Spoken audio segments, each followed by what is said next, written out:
So if I find my child is in that position where I've seen a lot of changes and they are stuck, and what I've done isn't appearing to make a lot of difference, and I think they do need therapy and support, how long, in your experience, do they need?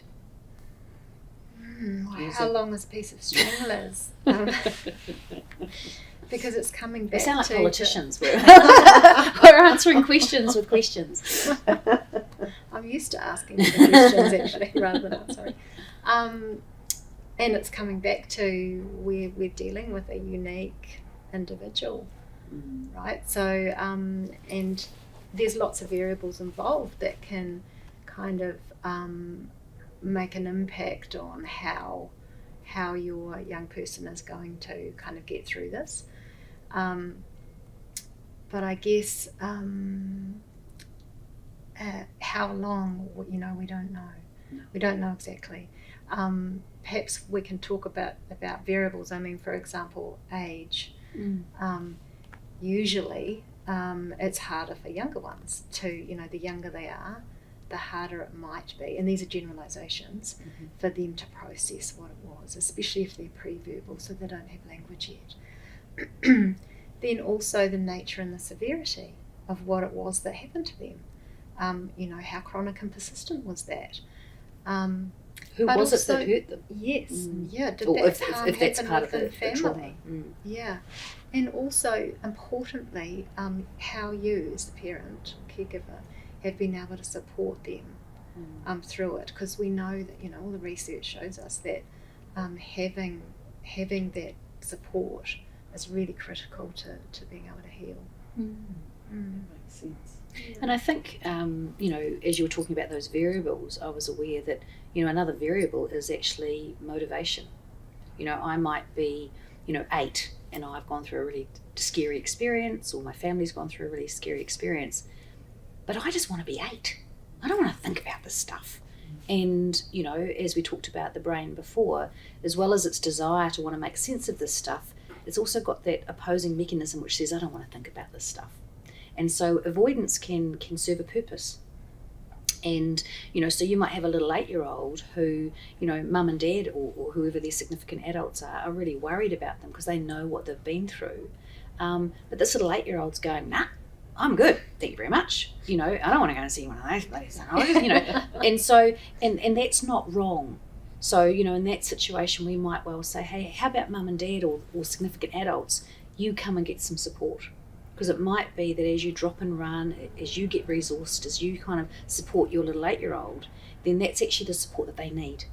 So sitting down with a therapist or a psychologist might actually be, in a way, if we force it, it might actually leave a bit of a bad taste in their mouth, so that when they might need it, they're going, oh, I remember that experience.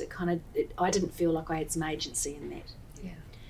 Whereas it might be for another 8-year-old, they're really into it, and the idea of being able to come along and play and talk might particularly suit them. Yeah. So we're having to kind of get that combo of whose needs are out there and whose needs are being met. And certainly, in our work, we'll have situations where it's actually mums and dads or the grown-ups that need the support, and the kids just want to get on with being whatever the age they are. But they're given that knowledge that the door is always open and they can come and get support when they need it. I think that's a really important point, Catherine, because as I often say to young people, I know they weren't the ones that sort of rang up and said, hi Sam, can I have an appointment and come and see you?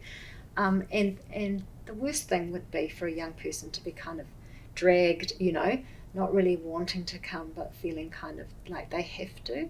And so I always make a point of kind of checking that, because I think, as Catherine was talking to it, that if it's the child's first experience of counselling or coming to see someone like us, we want that to be a good experience, because if they are in that phase of kind of not really wanting to look at it yet, we want them to come back when they are ready. We want them to know that, oh well, actually that person was quite nice, and we we're going to play some games, and I know that there's help if I need it, maybe even when I'm a older adolescent or if I'm an adult. And I think part of that can also be that it might not be I might not be ready for help, and there can be lots of reasons why I'm not ready for help. And one of them might be it doesn't feel safe to kind of unpack this yet. Or actually, I'm a bit worried about mum and dad. So if you can look after mum and dad, therapist, let me get on with the age I am. You know, and so there can be lots of things that if you're, you know, to slow it down and be curious, because not all resistance is, you know, sometimes resistance has got really good reasons. Yeah. So as a general rule, if you're looking for support from yourselves for your child's therapy, you will be involved as well. Absolutely. Parents. Definitely. Yep. Yeah, I would say that wherever possible, we love parents being involved. Yes. Yeah, and particularly, well, the younger the child, the more important Well, I'd that actually say becomes. it's almost essential. Yeah. You know, so not only wherever possible, but you know, if there's a person who's a little person in pain, they don't control their worlds. And so in whatever capacity, their significant adults need to in some way be signalling this is an okay thing to do, and be as of much support as they can be. And that might not be being in the room. It might just be dropping off and picking up, or having a parent session, or being in the waiting room, or you know, being able to tolerate you know, what's being talked about. So sorry, I just jumped in there. No, We can that's put a all plug in good. there for parents, because it's not something you drop a kid off and say, No. sort yourself out. Yeah. Therapist and you, go for it. The It's a team expectation is effort. that it's a team effort. It's a team Yeah. effort. From the start. Yeah. Yeah. And I think that, you know, certainly around safety, and that's the thing you have to think about first and foremost, is if you've got a young person where there's risk, and that's been identified straight away, you need to have the parent Yes. involved in that. So it makes it really hard if they've sort of just been dropped off and they're waiting in the car around the corner. But also, I think it's so much more powerful if you can have a parent alongside, you know, and we're working as a team to support this young person. So you might be introducing ideas or concepts, or setting up some home practice depending on what you're working with, and really great to have the parent on board with that and knowing, being able to reinforce it at home, because of course we're just one tiny part of that child's life, whereas parent can be there 24/7. And I think the other part of the parent work that's so important is that they can make sense of what they're seeing. So if they're seeing behaviour that's distressing to them, if they can go, okay, my child needs to be going through this, I don't need to be frightened when they're upset, then I'm going to be much more regulated and settled when I'm seeing that distress. The other thing that popped into my mind as you were talking, Sam, was that it's easy to understand when you've got a little 4-year-old or 6-year-old to go, parents, you know, child can't drive themselves, right? You know, that a parent needs to take them or someone needs to take them. It gets a little bit more confusing when someone's kind of 16. And there can be that sense that, you know, actually they can catch the bus, or the therapist, you know, might be able to see them at school, or actually the teenager themselves go and get away. I don't want you anywhere near this process. And so all of those things have to be taken into account. But I just put a little shout out there for parents of teenagers to not necessarily treat that I don't want you involved in this as a full stop, to treat it as a bit of a comma. Because even though your child might be going, I don't want you to know how I'm doing, or I'm looking to my peers to support me, or I'm independent, I can do this on my own, whatever all those valid thoughts and feelings might be, they haven't stopped needing you.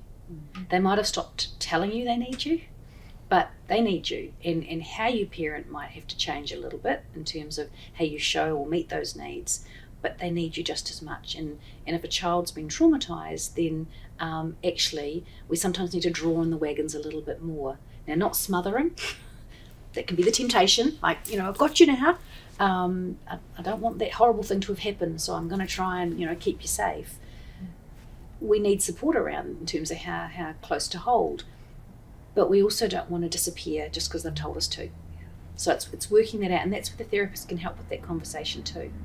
And if you've got a therapist who says, hey, look, your teenager doesn't want you any way involved, actually it's okay to push back a little bit on that and say, I'm not going to force my way into a session, but it's actually okay and important that I kind of know how to support my young person at home. So whether you or a colleague, can you help me please? Because, you know, I want to be able to be a resource to my young person, even if they're telling me to get stuffed. Yeah, You know, yeah. I need to know how to hear that and you know, get my own support around that. So yeah, really important. How you might be involved might look different, but to be involved. What's the adage of teenagers? Their job to resist, our job to persist. Yes, Yeah. yes, love it.